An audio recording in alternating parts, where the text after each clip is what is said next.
Hi, this is Tom from Tom's Tech Reviews, and here are my top iOS 14 hidden features that will work on the iPhone 6s and higher, and not just on the very latest iPhone models.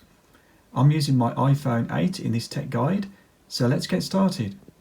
If I tap right, you can see now we've got all these widgets: weather widget, news widget, stocks and shares, stats, maps, and you can edit these widgets, add new ones or remove existing ones. And if you tap into the clear area in the screen, just hold it for a couple of seconds. When they start to wiggle, then you can tap on this plus button and we can add a new widget. So we can add a music widget for music, and then we can add that widget, and then we just tap again. There's our new widget. A smart stack allows you to stack several widgets on top of each other to save space. If I go into edit mode and then plus, and then add the smart stack, and then add the widget and go like that, then this will allow it to rotate the widget, so we can edit the stack as well, and we can get rid of the widgets that we don't want in the stack. I don't want Siri, I don't want the weather, I don't want photos, so I'll just keep to those. You also have the option for it to have smart rotate, or you can so it rotates the widgets automatically, or manual, so it keeps the top widget at the top, your preferred widget, and then you go out of that. And now you can just rotate through those widgets that you want, like that. You can also move widgets around, so if I tap and hold and then move it to the right, move it up like that, and I can even move it off the today page onto my other home page like that, and then move it back, tap and hold and drag it back and place it there. There you go. You can now share any apps with your friends that you like and your favourite apps. So you just tap a few seconds and there you've got the share facility to share the app. And navigating is a lot quicker now as well. You see these dots at the bottom here. Now if I just scroll along, you can see it, I can whiz through all the pages much more quickly than before.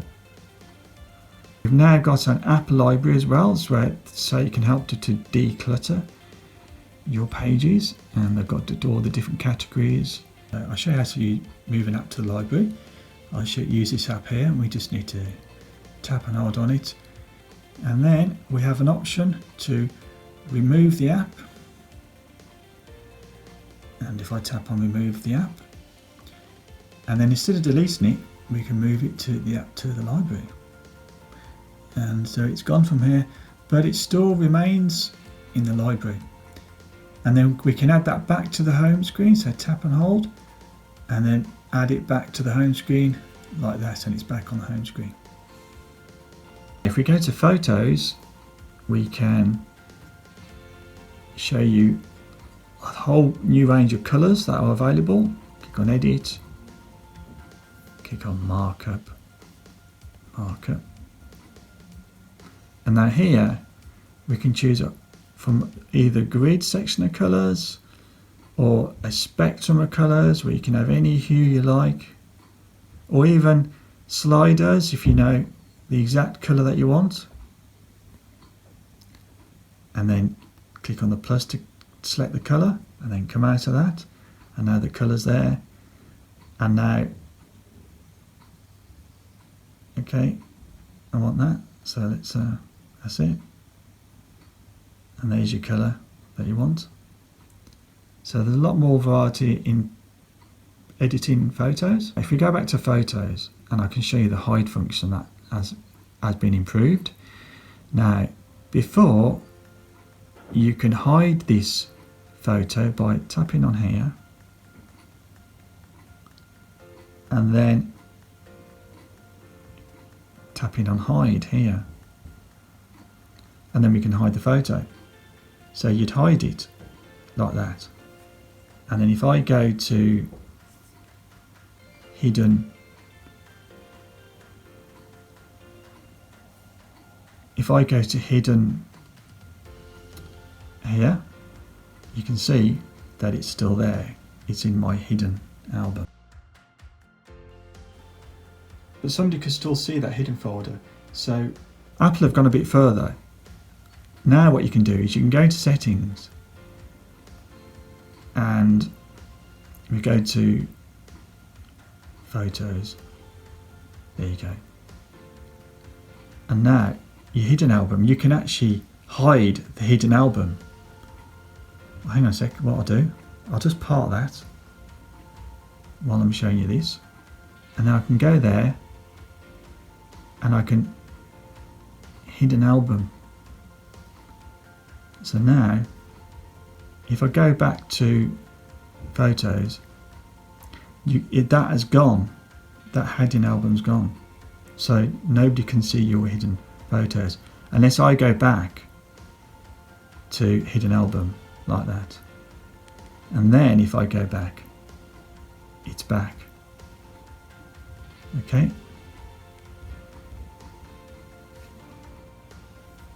Now let me show you the update to the clock app. So if we go to the alarms and let's edit an alarm, choose that one, and then go to edit, tap on there, and now you can see we've got this keyboard feature, so we can set the time we want the alarm from here. I'll go for 6:15. But you still have the scrolling feature that we had before, but it's a lot smaller now. It's up here in this box, and to make it easier to use, you can actually now tap on it first and then tap and hold your thumb or finger down, and you can follow all the way down your phone. So it's a lot easier to use because it is a lot smaller now. So you can still use the scrolling feature even though it's a lot smaller. And then save that. And that's that. Okay, here's a good one in the camera. If I go to camera, now you've got the settings, the resolution settings on the top right hand corner, and you can change the settings from the camera. And so you can change that side there, or you can go to HD, 4K and back. So that's much easier, but you may have to go to your settings to enable this. So I'll show you how to do that. Go to your settings and then go to camera and then go to record video, and then you need to enable video format control. That needs to be enabled for it to happen, otherwise it won't work. So you might be on YouTube. If you get a call from somebody, what you can do is, instead of answering it, if you don't want to answer it and you don't want to hang up, you can just park it like that, and it will stay at the top of the screen. You can carry on with what you're doing. If you want to watch a video, I think I'll come out of that, and then if you go back, click at the top, the call's still there, so you can answer it. This is the picture-in-picture function. Now, I know a lot of people, including myself, have struggled to get it working, and especially in YouTube.